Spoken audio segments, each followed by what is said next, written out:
to Sewing for a Living tutorials, where we show different sewing projects from beginning to end. In this video, we are going to show you how to make this shirred dress that has additional straps which you can add or skip. This is a quick sew that you can make in less than an hour and with relatively little resources. So let's begin. You are going to need a piece of woven fabric that is as long as you want the dress to be and as wide as 2 times the chest circumference. I'm going to show how to measure the exact dimensions in a minute. You can also use knitted fabric for this project, but in that case, sewing the elastic thread lines could be a bit more challenging. You are also going to need a spool of elastic thread. They usually come in a smaller size than mine, and 1 yard or 1 meter of 1/4 inch or 6 mm wide knitted elastic. This is in case you are making the straps from elastic. If you make them from the fabric or skip them entirely, you are going to need half a yard or 15 centimeters of the elastic. If you are adding the straps and want to make them adjustable, you are also going to need 2 sets of sliders and rings with the appropriate width to match the straps. To make the dress or a shirt top, you need to take just 2 measurements, the chest circumference and the overall length. Then, using these measurements, cut a rectangle. To determine the width of the rectangle, we are going to use the chest circumference. Subtract 2 inches or 5 centimeters from that circumference and then double it. The elastic thread is going to gather the fabric approximately by half, and that's why we double it. We subtract 2 inches or 5 centimeters because we want the dress tighter than the exact chest measurement so that it wraps around the body and stays in place. I also want the dress just above the knee, so I measure from the armpit line down to above the knee. Then I add a total of 1.5 inches or 4 centimeters for hem allowance, which I'm going to divide between the top and the bottom. Once I have the fabric cut, I'm going to start sewing the elastic thread. The elastic thread is put on the bobbin. If you happen to have a sewing machine with a drop-in bobbin, you can try to wind the bobbin on the machine exactly as you would do with a regular thread. I use a front-load bobbin machine, and I've noticed that I get better results when I wind the bobbin by hand. By all means, try to wind the bobbin on the machine first, and if it doesn't work out, then wind it by hand, because it is a time-consuming task and you are most probably going to need more than just 1 bobbin of elastic thread. Put the bobbin in and use a regular thread in the needle. Pull the elastic thread out manually as you would do with a regular thread, and you are ready to sew. One last thing I want to share in case you have a front-load bobbin machine. If the elastic thread wouldn't run smoothly, unwind this little screw just a bit, like a 1/4 rotation or so that the thread fits smoothly through the bobbin case opening. Don't forget to take it back to its original position once you are done, otherwise this adjustment can really mess your seams later. Start sewing the elastic thread lines from the top. Leave 3/8 of an inch or 1 centimeter from the edge of the fabric for the elastic and hemming later. The elastic thread is already gathering the fabric nicely and the seam looks nice.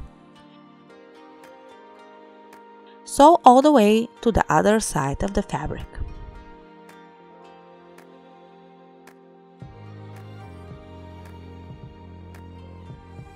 Then sew the second line. I like to use the foot as a guide where my next seam needs to be. This way I don't have to mark the lines prior to sewing. It doesn't have to be precise because when the fabric gets gathered, you won't be able to tell anyway, but try to make the lines as straight as possible. In order to leave bigger distance between the lines, you should mark their position prior to sewing. If you use your presser foot as a guide, you're going to need approximately 15 lines of elastic thread for a girl's dress or top and 20 to 30 lines for a woman's dress depending on the bust size. To sew each next line of elastic thread, pull the fabric so that it takes its original shape. This way it would be easier for you to sew and make the seam straight.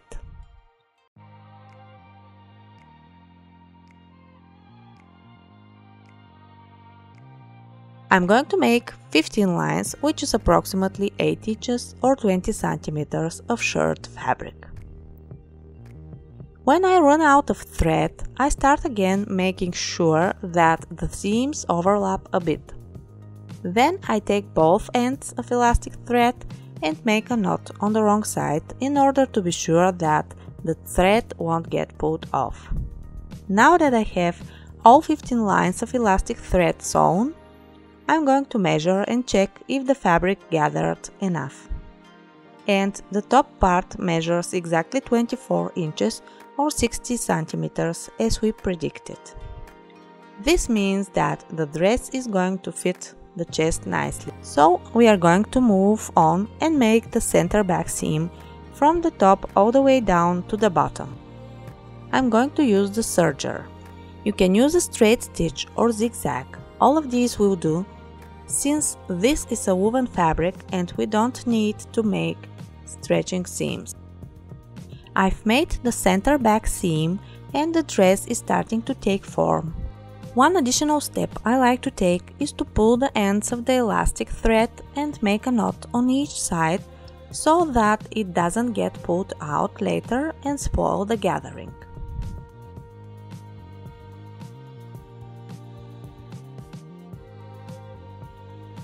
The next step would be to hem the top and the bottom of the dress. Add some narrow elastic to the top so that it provides extra support, especially if you are not going to add straps. I measure the elastic stretched over the chest and as tight as I want it to be. I sew both ends of the elastic overlapped. Then secure it in place at the center back seam with a couple of forward and backward stitches.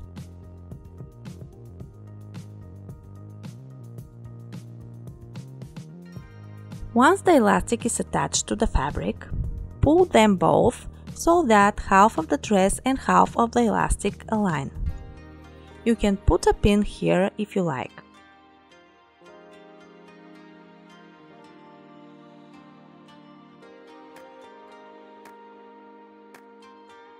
Pull the fabric and the elastic once again, holding at the middle in order to align them at the quarter as well. Start sewing, stretching the elastic to match the fabric. Continue with the second quarter, then the third, and finish with the rest. This way you make sure to distribute the elastic evenly among the fabric.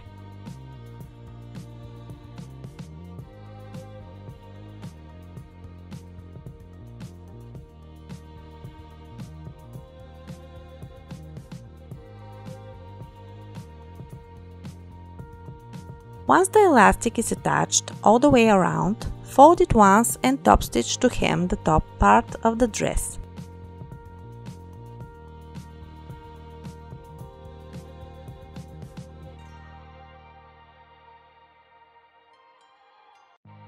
This is how the dress is going to look at this stage. The elastic and the elastic thread got a bit stretched along the way. Use the iron steam to gather the fabric even more. Hem at the bottom as well. If you are not planning to add straps, your short dress is ready. I want to add straps, and usually I would make the spaghetti straps out of the main fabric. This time I'm using some leftover fabric and I don't have enough length to make the straps, so I'm using the elastic. I also want to make the straps adjustable. I use sliders that are the same size as the straps. Thread the elastic through the slider on one side and then on the other.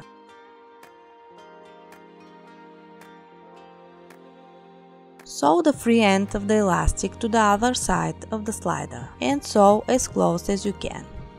This way the strap could be adjusted all the way down. The length of the straps may vary according to the size. If I want the strap to be 10 inches long, I'm going to leave additional 5 inches for the overlap. 10 inches is a bit too long for a child, so I'm going to cut the strap at 8 and leave 4 inches for the overlap.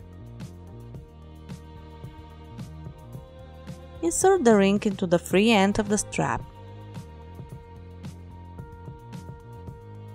Fold it and thread it through the slider once again, starting from the top and then all the way through the other side.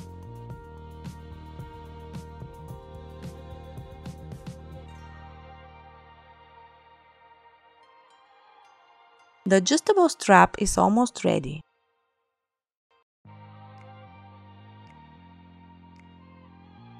One last thing to do is to cut 2 inches or 5 centimeters of the elastic to add to the other side of the ring, so that you can sew it to the dress.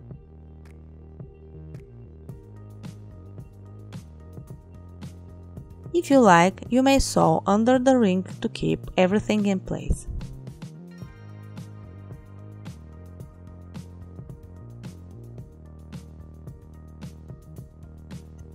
If you want to add straps that are not adjustable, just skip the steps above and jump right into sewing the straps to the dress. Measure the straps for position and be careful to put them evenly on both sides. Sew the end to the inside of the dress. Sew the free end of the strap to the front and the part with the ring to the back.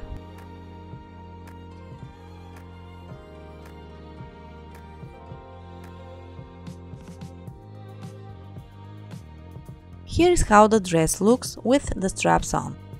I would much more prefer it with spaghetti straps from the fabric, but it works out like this as well. And here is the final result. I hope you enjoyed this video. If so, give it a like and subscribe for more sewing and pattern making tutorials. Thank you for watching.